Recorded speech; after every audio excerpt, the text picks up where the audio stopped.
Tervetuloa uuteen napsupäivään. Tänään ollaankin Dinardissa, täällä Ranskassa. Ja mitäs me tänään maistellaan?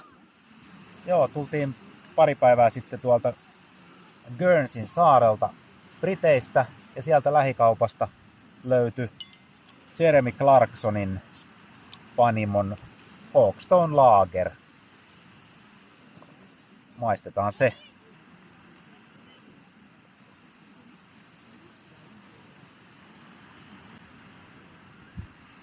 Aika perinteinen lager. Ei kuitenkaan liian laiha.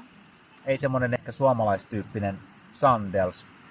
Et selkeästi on käytetty raaka-aineita ihan hyvin. Mutta ihan mukava maltainen lager. No napsuuko? Ja kyllähän tää napsuu.